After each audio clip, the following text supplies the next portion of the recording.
Okay. So sometimes what you said is accurate. Sometimes that does happen in hospice. We provide a service where we provide quality of life at end of life care. What that end of life depends on where we get the patient. So sometimes we get a patient at the beginning of their end stage diagnosis, and it's in God's hands, right? We don't know, and they kind of do better once they're being managed and they're comfortable at home. But sometimes we don't get the patient till the very end, and they transition rather quickly sometimes. Do you know where mom is? I don't know where she is in that state. Now, one of the requirements of hospice in order to have our services is that a patient has to have an end stage condition, meaning that there's a decline and that they have a prognosis of 6 months or less. Prognosis is just a prognosis. It doesn't mean that it's a definite, okay? Mm-hmm. We've had patients on service that have graduated, that have outlived the 6 months, even a year, okay?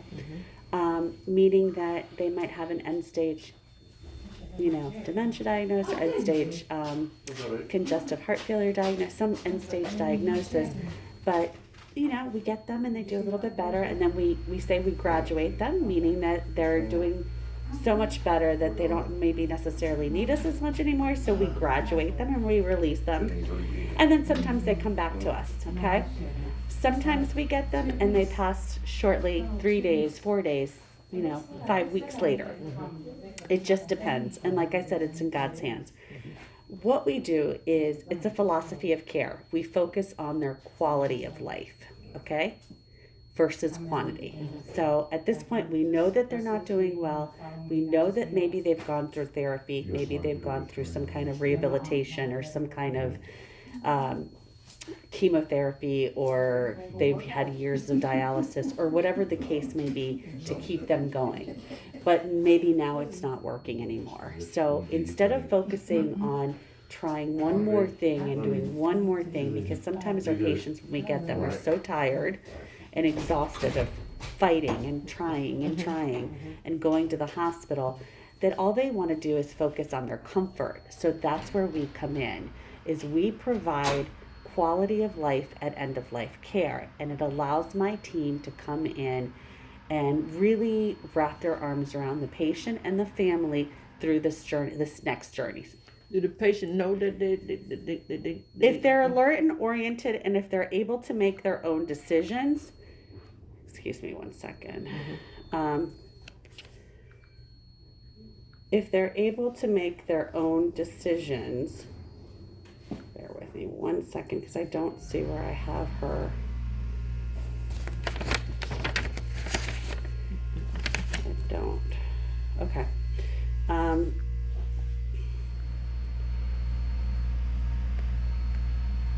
If they're able to make their own decisions, obviously we talk to them. I don't believe she has capacity. Is she able to make her own decisions? No, she doesn't have capacity. She has dementia. Yeah. So, yeah, probably. So if a person has capacity, if she understood, I would be having this conversation with her and say, what are your wishes? What are your goals? And she may very well be, if she was of sound mind and able to speak to me and communicate, she may say, Debbie, I'm tired. I just want to be home. And I get that from people sometimes. I want to be comfortable. I want my pain to be managed. And so we do that. Okay. But in her particular case, my understanding is she's got dementia and she doesn't really quite fully. Is she communicating with you? About the pain. Okay. She's just saying that she's in a lot of pain? Yeah. Okay. Yes. What would you rate that pain? Hers, constantly. Is this like out of 1 out of 10? What would you rate it? 8. Yeah. Okay. Yeah. Okay. 8, 9, 10. Yeah. Yeah. Okay. She's in pain. I mean, every day I'm like, oh, Mom. Is she moaning a lot? Yeah. You can't even touch her. Okay. Yeah. Bear with me 1 second.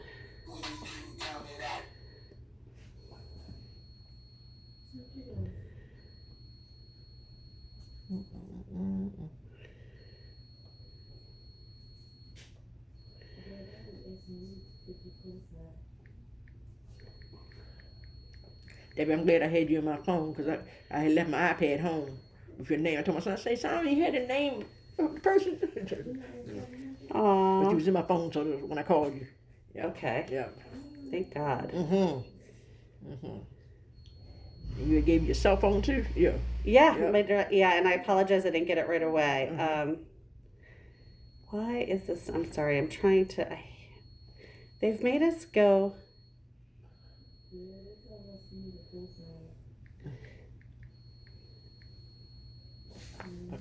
They've made us go electronic on everything. Let me know when to go. I'll come out and come again. And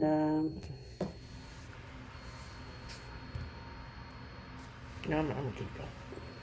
Keep it going.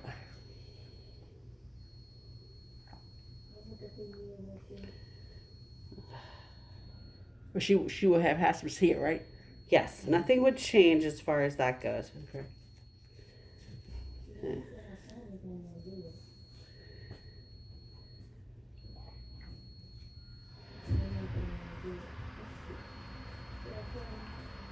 Because I had pulled up what season hospice and they gave you 2401 West Belvedere.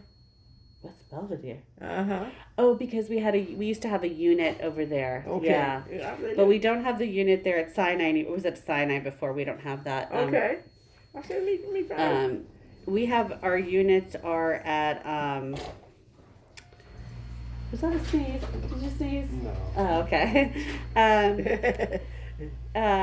We used to have a unit at Sinai and we don't have a sneeze. I mean, a sneeze. We don't have a unit. I've got my mind that you sneeze. I'm like, we don't have a sneeze over here. We had something else going on, but not a sneeze. That's funny. But we don't have a unit there anymore. Okay. She would stay here and we provide the care here. And I would have a nurse come out tomorrow to assess her, okay? Okay. Let me just sync one more time because I don't see, they're supposed to assign me the visit and they did not assign me the visit. So, I'm waiting for them to. So if you open that brochure up that I can tell you who goes, Okay. You want to see one of these, babe? Not good. okay. Okay. So our team would come here and provide the care. The team consists of a hospice nurse. Oh, there's two in here. Sorry, I only mentioned one. An aide. All of these people that I'm putting a little star. Okay. This is the team. Okay. Now they have their own attending physician. Her doctor here is Dr. Sewar. You know that, right? No. Oh, you don't know that. Okay. You need a pen? I need a. Did I bring my pocketbook in here? I can give you a pen. Hold on. Here you go. Here you go. I didn't bring my pocketbook in here. You want to go get it? Are you Real quick, yeah. Let me run. go get it? It's fine. I'm waiting for them to